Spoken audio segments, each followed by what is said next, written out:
So, David Fincher's The Killer didn't strike a chord with me during the first watch, which was confusing because it's David Fincher, right? Director of Seven, Fight Club, Zodiac, Benjamin Button, and more. So I needed solace in the consensus of other potentially disenchanted reviewers who echoed my sentiments. And I did find some validation. So I thought, at first, maybe it just wasn't that good. But a strange twist emerged from the depths of the comments section beneath those other critical reviews. Intrigued by these Fincherian voices that challenged my initial thoughts, I found myself lured back into the world of The Killer. So I watched it again. And friends, let me tell you, brace yourself, because the tale of my cinematic rediscovery is about to unfold.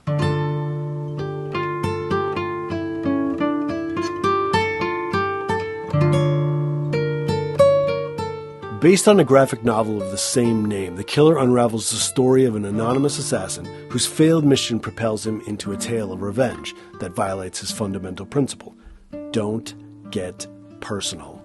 Michael Fassbender stars as the nominal assassin who infuses the character with a cold, tough demeanor, exploring the limits of emotional disconnect. Fassbender's character depiction morphs over the movie from a robotic-like worker into a formidable and reborn killer marked by a purpose-driven passion and unwavering commitment to the mission at hand.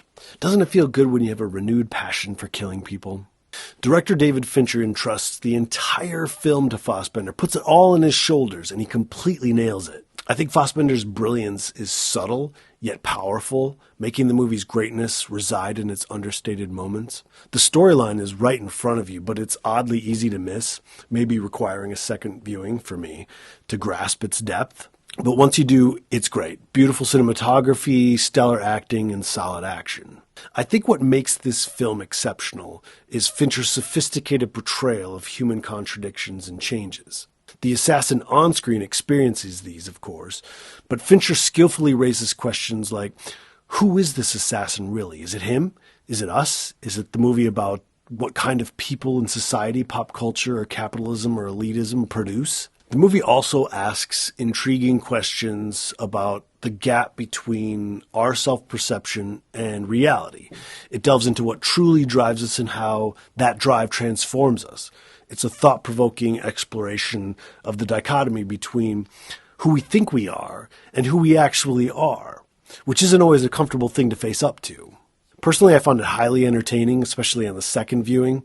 Fassbender's magnificent, and the ensemble, particularly Tilda Swinton, adds a lot of depth, despite having a short amount of screen time. So with all these deep layers and entertaining aspects, it's definitely a movie worth visiting and possibly revisiting.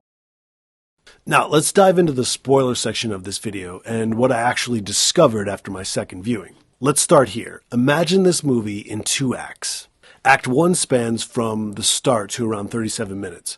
Fassbender embodies 2 distinct assassin characters in each act. It's almost a one-person show with other characters, including his love interest, making only brief appearances.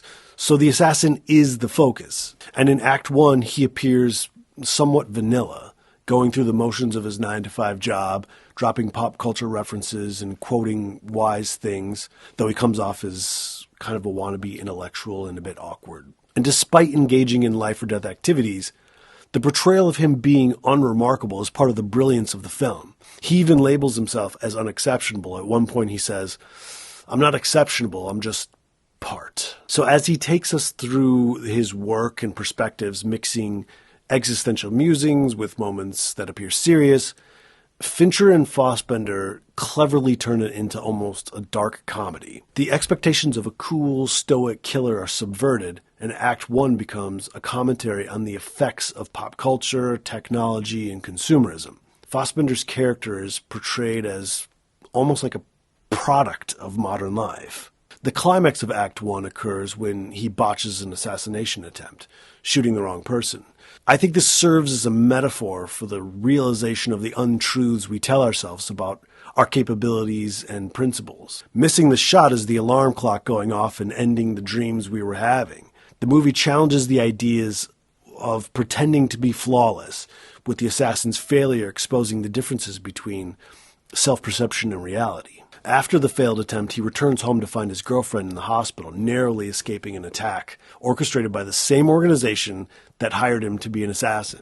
I think this further illustrates the idea of perfection and imperfection, both on an individual and an organizational level. The organization functioning like a corporate structure also fails to live up to its own ideals, mirroring the larger theme of the movie, the untruths we construct about ourselves and the systems we operate within. Now, as the killer visits his barely alive girlfriend in the hospital, Act 2 begins with a dramatic shift in his character. Initially, I wasn't convinced of the emotional connection between the killer, his girlfriend, and their connection to the audience during the first viewing. With minimal screen time, it felt to me that the girlfriend and their relationship felt underdeveloped. However, on the second viewing, I actually found the hospital scene surprisingly moving, adding depth to their connection. From this point on, the killer becomes a man on a mission, driven by revenge. And the transition is striking, from an unexceptional guy in Act 1 to a hyper-focused, impassioned machine in Act 2. In Act 1, Fincher hints at the gap between the self-perception and reality, but in Act 2 showcases the incredible potential that emerges when purpose ignites passion. And I love that theme in the movie. Maybe we're not as great as we think we are, but when we pull ourselves together and put our mind to it, and we have the passion, we could do some pretty incredible things. Throughout both acts, the killer repeats a mantra that ties the narrative together in certain ways. He says, "This is what it takes, what you must commit yourself to if you want to succeed. Simple." It's a brilliant thread connecting the two acts, reflecting a real-life habit that alternately serves and hinders us. In other words, I think what he's saying is that what works for us today may not work for us tomorrow. What works for us in some situations may work against us in other ones. It's life. It's real. All right, so quickly I wanted to talk about another interpretation I've seen which suggests the movie is a metaphor for capitalism, with the assassin organization representing like a monstrous entity fueled by money and a disregard for human life. With this in mind, let me give you one example that I think supports this theory. So at the end, the killer confronts the wealthy client who orchestrated the entire plot, basically. The client was the one who ordered the initial killing that the killer botched in the opening act. And after that mistake, the organization that hired the killer suggested the client then give them $150,000 more to have them clean up the mess, which basically meant we'll kill the assassin and his girlfriend.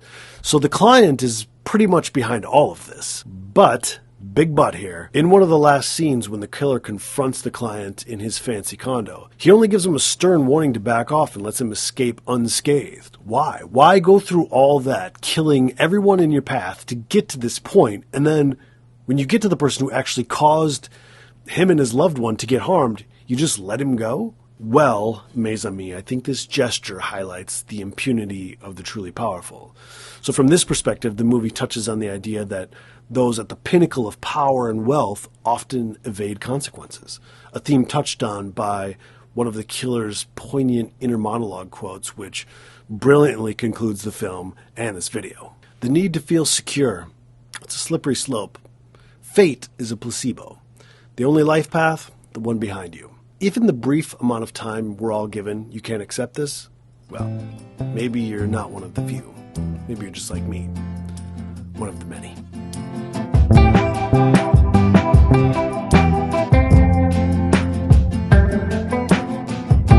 Thank you for watching. If you enjoyed this video and you're able to send a super thanks or contribute to the Patreon or become a member, that would be awesome. And if you can't, maybe just touch that like and subscribe button. It's free, but it helps a lot. See you next time. And remember, we lived on farms, then we lived in cities, and now we're going to live on the internet.